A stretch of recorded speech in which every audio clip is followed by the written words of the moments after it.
really what we need is to be able to have the language for people to tell stories, for people to feel safe, to be their whole selves when they come to work.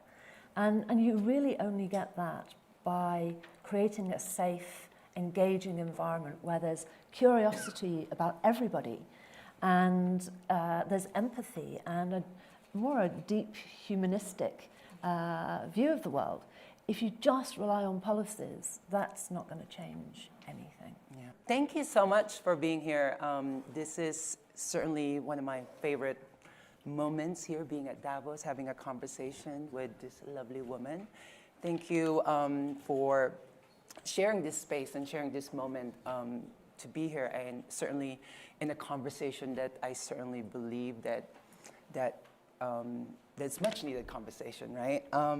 So again, thank you. My name is Gina Rosero. I'm a model, I'm a producer, I'm an out and proud transgender woman in the world, which is interesting that for so long, and certainly we will be talking about more of that story, about what had happened to me, my journey in coming out, and what I'm doing now. But I am joined here with this incredible woman, Jill Ader. She's the chairwoman of Egon Zehnder.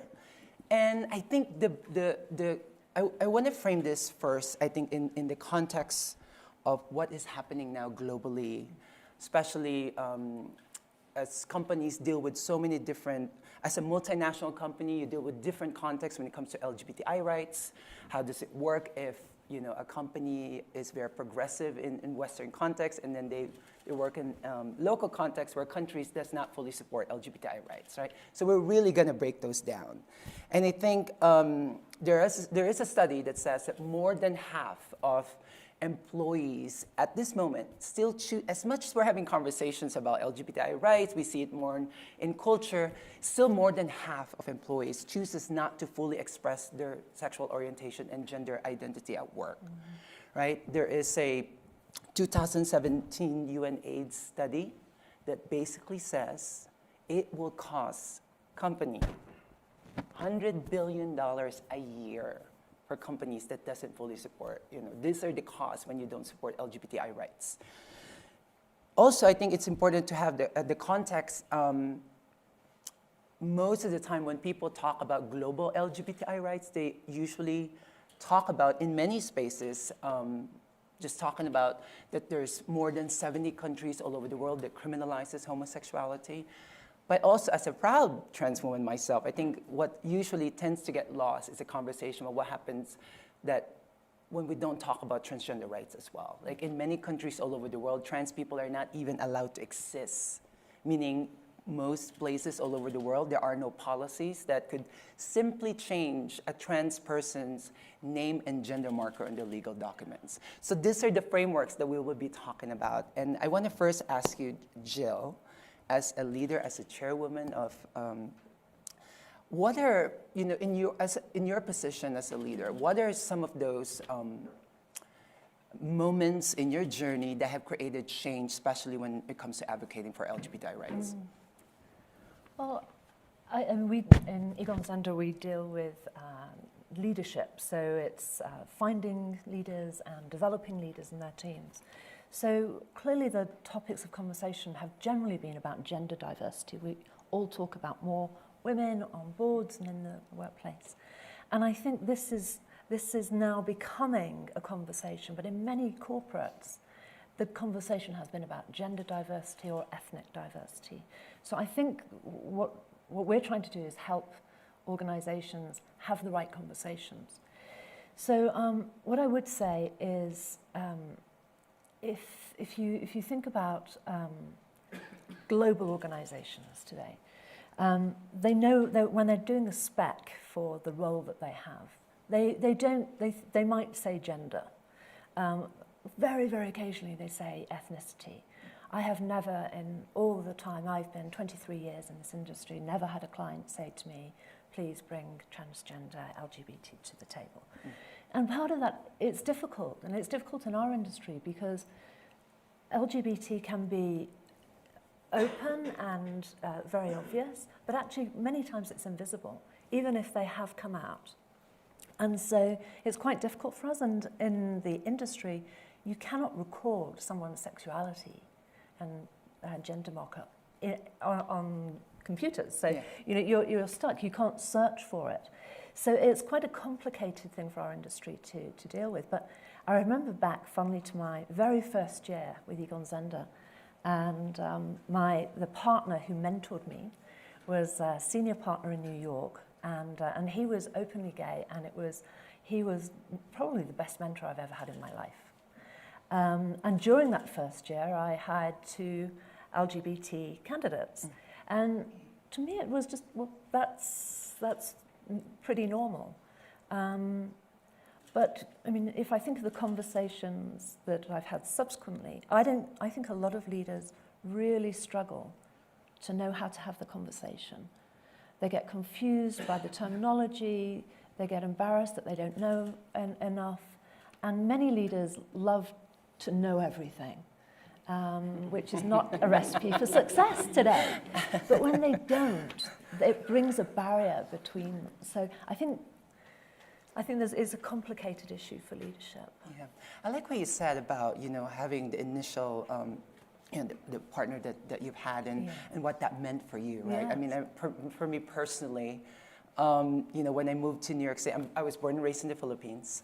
When I moved to New York City in 2005, I wanted to pursue a modeling career, and context is everything, right? I made the decision in 2005 to, go big or go home. You move to New York City if you want to be a fashion model. But at that time, there was not an out trans fashion model. It was not allowed. So you could imagine what that presented for me. Yes, I had a dream. I was born and raised in the Philippines. I had this big thought, like, I'm going to make it in New York City, right? I made the decision to actually not share to my model agent that I'm trans. So for about 7 years, I was a fashion model, and my model agent did not know I was trans. Yes, it was amazing that I was working, I was living my dream. I grew up in a tiny little alley in the Philippines. Here I am in New York City in covers of magazine, right? But you could imagine the implications of almost always trying to limit myself in fully expressing myself. And I'm working in fashion, right? This is an industry that is the most visual. It's an industry that's all about the power of visibility, but I was not being seen, right? It's like that deep understanding that, and always questioning, when am I going to be allowed to come out? Because it was not allowed. The transgender fashion models that came out, the ones who basically paved the way for me, when they got outed, their careers disappeared. So certainly there's progress that have happened, right? But still in many places around the world, whether in working environments, in multinational companies, many challenges. And I want to ask you, what are some of the challenges that you face in implementing, whether it's in the local context, in the environments that you work at, especially when it comes to implementing policies advocating for LGBTI rights? Yeah. Well, I think many companies are going down the road of having the right policies. In fact, I was speaking to one CEO yesterday who's got 100 on the index. He's really proud of it. But he said it feels a little bit insincere, because all we have are the right policies. They're in 80-something countries. But having the policies alone is not enough. So I think really what we need is to be able to have the language for people to tell stories, for people to feel safe, to be their whole selves when they come to work. And you really only get that by creating a safe, engaging environment where there's curiosity about everybody, and there's empathy and a deep humanistic view of the world. If you just rely on policies, that's not going to change anything. Yeah. You might get a tick in the box, and that looks good, but it really doesn't. I think it could really just go so far. And it's funny you're saying that, because, I mean, personally, when I decided to finally tell my story to the world, when that emotional toll that I was feeling of loneliness that I felt, that, thinking that is this it for me? Is it really it for me? But when I decided to tell my story to the world, I gave a TED Talk in 2014, a talk that changed my life. I knew that I wanted to make this bigger. And you're saying about policy because I knew that growing up in the Philippines, a lot of places all over the world, there are no policies that would support trans rights specifically. And then for the next 2 years, I worked with the United Nations. I was lucky enough to have worked with President Obama's State Department, USAID, like the big global bodies that are working on these issues. But most of the time, I would find myself in a room about big policy decisions that concerns LGBTI rights globally, and I'm usually the only trans person in the room. And anybody that's been felt othered, I'm sure we've all gone through those moments where we're like, yes, this may be great, but also at the same time, what's lacking is those nuances. Like nothing like a statistic. It's great to have statistics and reports, but I think what usually gets lost are those stories. And you point that out because there are people behind those statistics, right? When we talk about how many % of people being discriminated, I think what's really, truly important is to go deep into those nuances and those stories. And I wonder if you could share some of those stories that some employees that you work with that have shared their stories, or maybe even some progress that that when you all have implemented LGBTI rights in your company. What are some of those stories that I think that was so critical and that you've learned from? Well, we at Egon Zehnder, we have several transgender LGBT leaders in the firm, and that's fantastic because it means we've got role models. And if you don't have role models, it's really difficult. So we would love to help more people, leaders that we deal with around the world, to be able to tell their story. Because if you're living a life where a lot of your energy is being consumed by pretending not to be anything other than what's expected of you, that is so draining. It's not good for mental or physical health. So at the moment we're on a journey to interview 50 leaders around the world who are out and proud of it, and help them tell their stories so that more people feel that they can do it. So yes, we're helping on policies, but more than that, we think it's about storytelling, which is what you've said. And one of those stories, and he's very happy for me to mention him, is Dolph, who's CEO of Staples Solutions. Do you know him? He came out after school.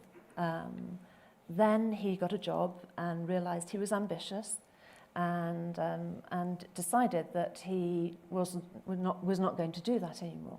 And so really sort of hid it from the world until one night, working late, one of his colleagues came up to him and said, "When are you going to tell us, Dolph, about who you really are?" Because that's who we want to see. You can only be authentic as a leader if we know who you are. Subsequently, he said he went back into the closet, is how he described it, and then came back out and led a turnaround, a business that was about to fail. And he says now that if he hadn't been his whole self, there's no way that he would have come through that journey, because you haven't got the energy and the time to pretend to be anything other than who you are, and it creates empathy. And this is one of the reasons at Egon Zehnder why we think if you're looking for courageous leaders, if you're looking for leaders who can really engage at an emotional level and be empathetic and curious about other people, this is a brilliant talent pool, and why would we not go for that? Certainly, and it's almost alluding to the fact that there's literally a economic cost, right? If you don't allow employees to be fully themselves. Yes. Right, and the empathy that you mentioned is critical, and it kind of also covering this notion of representation, right? I mean, it's so critical. I mean, I have a production company. I produce stories about, LGBT people, transgender youth, people of color.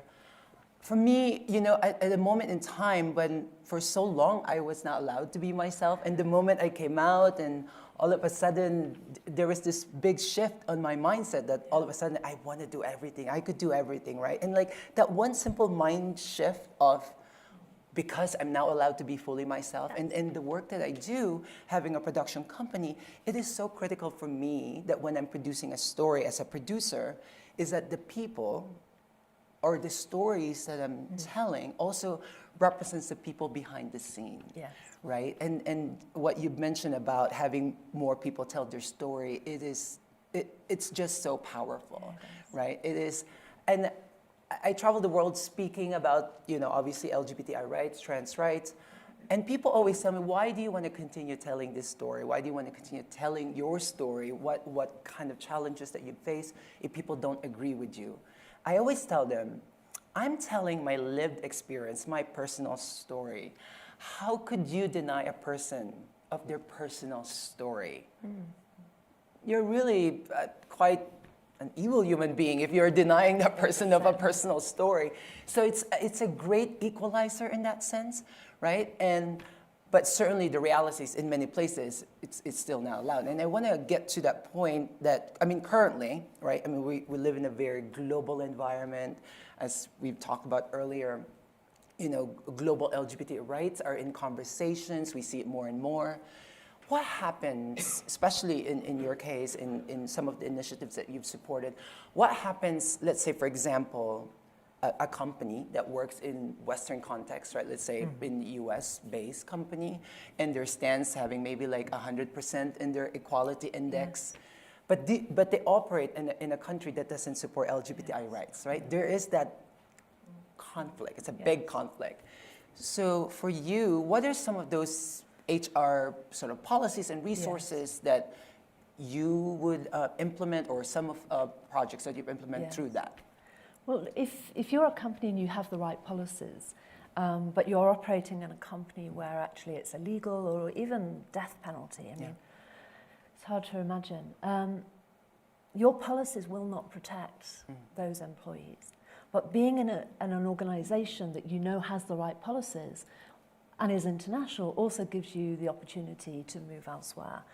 And sadly to say, I think that is more of what happens, because those policies are not enough to protect. If a country's law is so abusive. Yeah. And it's almost, in a way, finding that perfect balance, right? Because you want to create that safe space, right, in your places. I mean, I was having conversation with, you know, being here, right? You're engaging in, you know, whether you're in the hallway having the deeper conversations about policies or storytelling. I remember having this conversation with someone about, okay, I'm a transgender woman. I now live in the United States, but I was born and raised in the Philippines, right? In the Philippines, trans people, you still can't change name and gender marker in your legal documents.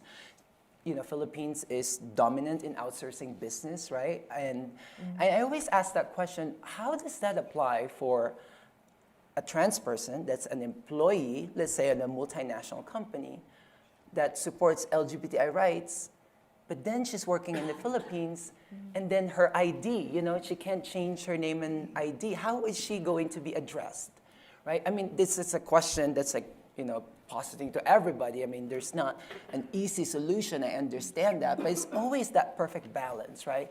And the person I was speaking to basically said, sort of alluding to what you said, you have to find that perfect balance because, yes, at the work environment, you want to create that safe space for people to be who they are, but the moment they leave work, they can't be that. And it's a sad reality, and it's a sad moment that, you know, one could only hope that we should continue this fight. Absolutely. Because in a global context, we're talking about the livelihood of people. We're talking about how it's connected to the economic output of a country. And here we are at Davos. I'm sure we're all having this incredible conversation. I want to hear from you. What are some of those conversations that you're hearing here about LGBTI rights, or especially within the global context? I mean, firstly, I think it's great that the WEF is having this panel, and I think there's a second one this week, and that's pretty new here, and I would applaud the WEF for doing that. But you know, these are conversations we have to have. If we were at the women's dinner last night up on the mountain, it was beautiful, and some of us were talking about the illusion of inclusion. And I thought that was a wonderful term, because you can have all the policies in the world. So I would still advocate going for the policies, don't get me wrong, but don't think it's done when you've got the policies. And that illusion of inclusion, I think, is really a good concept to hold on to. And I think the leaders that we work with, we're just trying to get them to have a higher sense of consciousness in the world, whether that's about what we're doing for the planet, what we're doing about LGBT, about gender diversity, ethnic diversity, but you know, inequalities in the world. So we need leaders who have that capacity, that sensibility to have any of these conversations and to want to make a difference. And we've had people coming on our programs, a CEO program, where, so we've had some LGBT participants, which has been fantastic, but we've also seen that you can change leaders in quite a short period of time if you break down all of the barriers that we've all built up over years of being leaders, and sort of shed all of that to say, no, you know, we're all humans here. We have to have compassion and empathy and curiosity about each other. And we have to be willing to build the engagement, because I think engagement and inclusion go hand in hand in an organization. So that's the journey we're on with leaders. Yeah, that's a really great point. I'm going to start using the illusion of inclusion. Thank you. And then we do want to have those conversations, right? How are we going to do it, right? You know, there is a report that I read that World Economic Forum released that it would take 257 years in this current state to achieve gender parity. And I look at that, right, obviously thinking about, wow. Yeah. And I would love to firmly believe that this is why conversations about LGBTI rights, Yes. about gender fluidity, about gender spectrum, because I think at the core of that study of, I believe, 257 years of gender parity. And usually within that context, we're talking about gender parity from a gender binary standpoint, right? Yeah. And what also comes with that is this gender binary. A woman is expected to be a certain way, a man is expected to be a certain way. Having conversation, can a woman be president? We shouldn't really be having that conversation, right? But it's within, it's couched in that. And I would like to argue my position is that this is why we need to continue the conversations about gender fluidity, to truly understand that gender is within the spectrum, right? I mean, for so long we've been led to believe that gender is just this, you're only supposed to be that, you're only supposed to be this way. And it's held us back. Why we have that 257 years. And I just want to continue that conversation. And if you have a wish for next year, or if you could do one thing here, we have the power. We're two powerful women, you're having a conversation.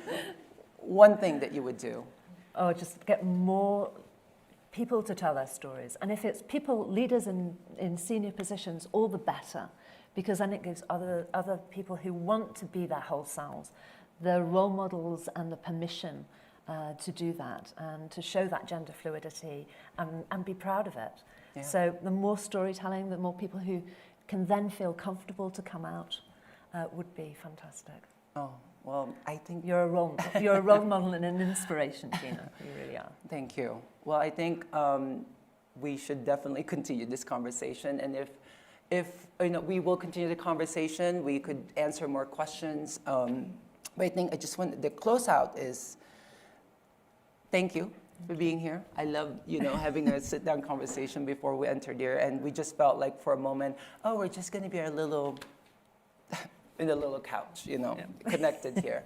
But I love this conversation, and I think what you said about how much it truly means both, not just in corporate environments, not just in policy. It's like the need for those stories, right? Each one of us have those, and we're looking for that nuance, right? And yes, we cover policies, but it's the story that matter. And we want to thank you all for joining here. Really, truly appreciate that. And we will continue the conversation. Thank you so much. Thank you all.